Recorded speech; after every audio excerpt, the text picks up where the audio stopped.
നമസ്കാരം, ഞാൻ ദേവിക. ഇന്ന് ലോകം മുഴുവൻ ചർച്ച ചെയ്യുന്ന വിഷയമാണ് ഇസ്രായേൽ ഗാസ യുദ്ധ പരമ്പര. കൂട്ടുകാർക്കറിയാമോ, എവിടെയാണ് ഇസ്രായേൽ? ആരാണ് ഗാസ?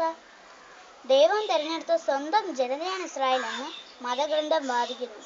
എന്നാൽ ഇന്ന് അവർ പശ്ചിമേഷ്യയുടെ മണ്ണിൽ ചോരയുടെ നിറം പൂശുന്നു. ഒരമ്മയുടെ മക്കളെ പോലെ ഒരേ മണ്ണിൽ കഴിഞ്ഞുമുറുന്ന സ്വാർത്ഥതയുടെ കരാള ഹസ്തങ്ങളിൽ അകപ്പെട്ട് മണ്ണിനെ മുറിക്കാനൊരുങ്ങുന്നു. ദൈവം തൊട്ട മണ്ണിൽ നിന്ന് കാട്ടാളന്മാർ നരഹത്യ നടത്തുന്നു. അധികാരമോഹത്തിന്റെയും രാജപ്രൗഢിയുടെയും മുഖമുദ്രകളായി മാറിയിരിക്കുന്നു ഇന്ന് യുദ്ധങ്ങൾ. കയ്യിൽ കൊള്ളുവാൻ കാര്യക്കാരനെന്ന ചൊല്ല് കേട്ടിട്ടില്ലേ? അക്ഷരാർത്ഥത്തിൽ അത് ശരി തന്നെ. എന്നാൽ കലഹങ്ങളുടെ ലോകത്ത് ഇതൊന്നും അറിയാതെ മരണപ്പെടുന്ന പിഞ്ചു കുഞ്ഞുങ്ങൾ, അമ്മമാർ, സഹോദരങ്ങൾ, ഇവരെക്കുറിച്ചൊന്ന് ഓർത്തു നോക്കുക. യുദ്ധക്കൊതിയന്മാരുടെ മരണം മണക്കുന്ന കണ്ണുകളെ പൊളിച്ചു കഴിയുന്ന ഇവരുടെ ദുരവസ്ഥ എനിക്കോ നിങ്ങൾക്കോ ആണ് വന്നതെങ്കിൽ ഇതൊരു ഒറ്റപ്പെട്ട സംഭവമല്ല. ലോകം ഇന്ന് യുദ്ധക്കൊതിയന്മാരുടെ കയ്യിലാണ്. പലയിടത്തും പല പേരുകളിൽ. Israel, Palestine, Kashmir, Pakistan, Russia, Ukraine, അങ്ങനെ നീളുന്നു.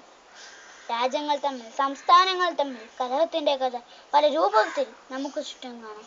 ഓർക്കുക, ആയുധം കൊണ്ട് ലോകം കീഴടക്കിയവർ ആരും തന്നെയില്ല. എന്നാൽ സ്നേഹം കൊണ്ട് ലോകം കീഴടക്കിയവർ നിരവധി.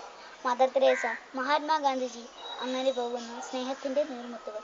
ഒരു നറുപുഞ്ചിരി മതി നന്മയെ തീർക്കുവാൻ. വിദ്വേഷങ്ങളുടെ മനസ്സിൽ സ്നേഹത്തിന്റെ പൂമാല ചാർത്തിക്കൊണ്ട് നന്മയെ വളർത്തുവാൻ കുട്ടികളായ നമുക്ക് ഒത്തുചേരാം.